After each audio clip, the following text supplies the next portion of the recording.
we are going to put together what we know about tables, equations, and graphs and apply it to a scenario at a craft fair. To begin our project, I want to give you some situations like the ones in your project. Scenario 1. Miss Zurich loves to make cards. She buys $20 worth of paper, envelopes, and stickers to make cards. And at a craft fair, she sells her cards for $3 each. Miss Zurich makes a table, graph, and equation to show her profit for different amounts of cards sold.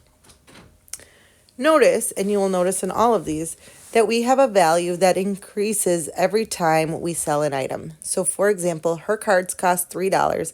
Every time she sells a card, she's going to get $3. So that is our slope. That's how much we're changing by. That's our rate of change. It's the amount that goes up every single time an item sold. So X is going to represent the items that we sell, and Y is going to represent our profit. Because she spends $20, our starting amount is negative 20. So when she sells 0 cards, she has a profit of negative $20. She needs to earn that $20 back before she starts to make an actual profit. So we can do this we can start this with an equation, or we can start this with a table. It doesn't really matter. I wouldn't start it with your graph. So I'm going to go ahead and do my y equals mx plus b, knowing that m is my rate of change, or my slope, and b is my starting amount, or my y-intercept. So if I know that $3 is the amount that's changing, I'm going to put a 3 where the m is. And if I know that she spends $20, that's my starting amount, is a negative 20 because it's money spent. So now I can plug in values for x and figure out my y. Remember, your x is your input and your y is your output. So if I, for example, have sold 5 cards, we would say she made $3 per card. So she's made $15, but she still has to pay that initial $20. So her total profit would be negative $5. So we can use this equation to create the numbers in our table. If I started with $0, we already said that's negative 20. Let's jump to 5 cards. We just figured that one out as negative 5. And then let's jump to 10 cards. If I plug 10 in here, 3 times 10 minus 20, that gives me a profit of $10.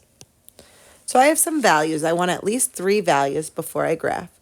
Looking over at my graph right now, it doesn't show what my intervals are. Intervals are the amount that you're counting by. So far, we've mostly been counting by ones. Since I'm counting by 5s over in my table, it might make more sense over here to count by 5s. So if I counted by 5s, I'd start at 0, 5, 10, 15, 20. And if I'm going the other direction, negative 5, negative 10, negative 15, negative 20. If I go this way, 5, 10, 15, 20, 25, and so on. So my X is showing how many I sold. So if I sell 0, my profit, Y, is going to be negative 20. If I sell 5, my profit is still negative 5. And if I sell 10, my profit is $10. I can continue that line to show how the values will change as I make more cards or sell more cards. Scenario 2, Miss Larson loves to make items on the 3D printer at the library. I've never actually done this. She made Christmas ornaments to sell at the fair. She sells each ornament for $7. Mrs. Larson makes a table, graph, and equation to show her profit for different amounts of ornaments sold. So again, I have an amount that I sell the items for. You're going to notice that's the same in each. The amount you sell the items for is going to be your slope. So y equals 7x. Then my plus or my minus is going to be the cost of my items. So it's always going to be a minus if there is a cost, and more than likely we're not going to already profit money before we start. It's possible. But since I made these at the library, they were actually free to make. So my cost is 0. I could say y equals 7x minus 0 or plus 0, but I don't need that part because plus or minus 0 doesn't change the problem. So this is actually a direct variation problem since there isn't a plus or minus at the end. We still have an x and a y. If I sell 0 items, I make $0, which is exactly what we learned when we were doing direct variation, that if there's no plus or minus, we'd always start at 0, 0. If I sell one item, I make $7. Two items, I make $14. My graph is kind of small, so I might want to count by twos. 2, 4, 6, 8, 10, 12, 14. And if I'm going over 1, up 7, that's going to be right here. Over 2, up 14, that's going to be right here. And that is my graph. Mr. Hale builds garden boxes for the craft fair. He spent $60 on materials to build the boxes, and he sells each box for $25. Mr. Hale makes a table graph and equation to show his profits. Okay, so we've got our values. We should be getting used to this. The amount that we sell the item for is our slope. And our cost or initial value is our y-intercept. So negative 60. Why negative? Because he had to spend the money. So he's in the hole $60 when he starts. Items sold is going to stand for X, and your profit is going to stand for Y. So let's start with 0. If he sells 0 items, he is at negative $60. If he sells 1 item, 25 times 1 minus 60 is negative $35. If he sells 2, 25 times 2 minus 60, he's at negative $10. Okay, so let's make our graph over here. So if I want to go all the way down to negative 60, maybe I should count by negative 15. So, or sorry, 15s. Negative 15, negative 30, negative 45. Just trying to make it fit so that you can see it all. And then the other direction, let's just count by ones. So at 0, I'm going to change colors here. At 0, we are at negative 60 for our profit. 1, I'm at negative 35, which is just beyond here. And 2, I'm at negative 10, which is somewhere in here. All right, and I'm going up from there. This would be an interesting one to figure out exactly where we make our profit.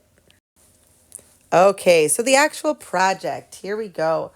Your project has to do with my nephews. Mrs. Larson's nephews. Lucas, I'm going to show you my nephews. This is my brother. That's my brother. Yep, that's what we do. Okay, here we go. Lucas, that's Lucas. Oliver, Thomas, Gabriel, and Andrew, and Isaac are in this project.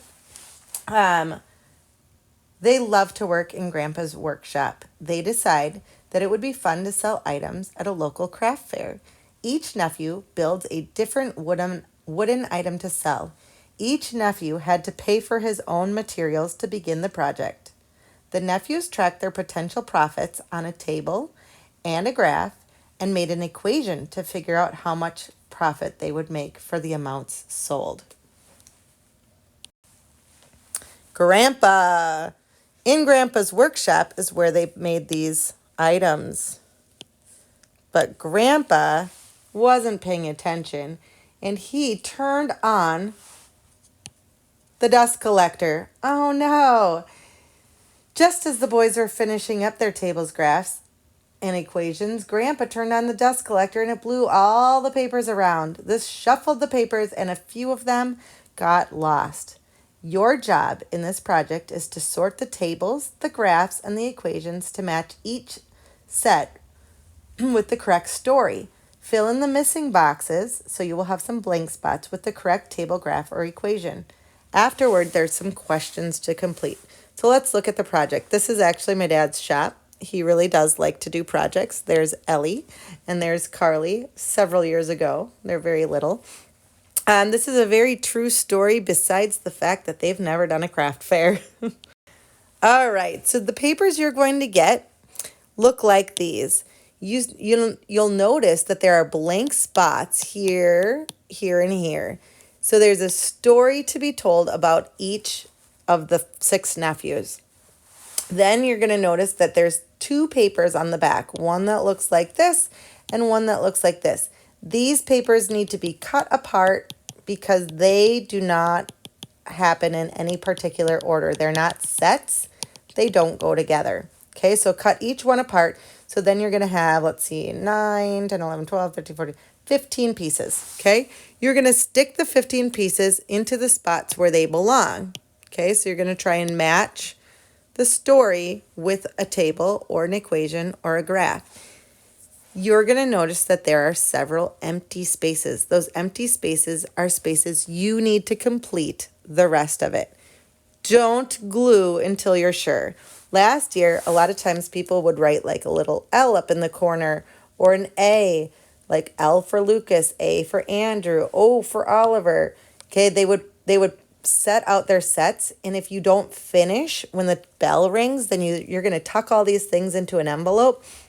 And if you've already done this work where you've figured some of it out, it would be really helpful for it to be written on there somewhere in case you don't have time to glue it down.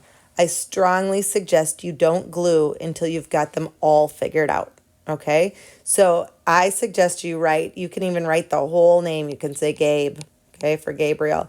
You can write that whole thing right on there so that you're ready for the next time you start working. You don't have to start over from scratch. When you're done and you've glued them all on, the last step is to complete the answers to these questions.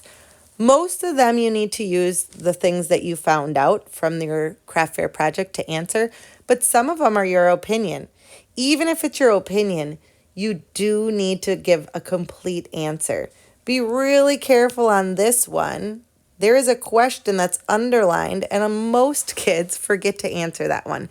So make sure that you answer every single thing before you turn this in so that you get all of the points. How will you be graded? You may not use a homework coupon. You may not use 5 problem off tickets. This is considered a project. Now, it is going to be in your assignment part of your grade, but it's not worth your typical 5 points like your other assignments. It's going to be worth 33 assignment points. So this is worth more than 6 assignments in your grade. It's really important that you do a good job on it. Today, I don't want you to take anything home. So at the end of class, you're going to carefully put all of your items that are loose inside of an envelope. Write your name on your envelope and leave it next to your paper. Those will all be collected together. Make sure your name's on your sheets as well. And then the next time we work on it, which will be Monday, I will hand those all back out to you. Okay, these will be due on Tuesday. So if you don't finish with the class time that I give you on Monday, it will be something that you need to take home. So make sure that you're using your time wisely. Good luck on the project. One helpful hint that we've already talked about is that X always represents the number of items sold and Y always represents the total profit in dollars. You might want to write that down just as a helpful hint. I hope this was helpful. Have a great day.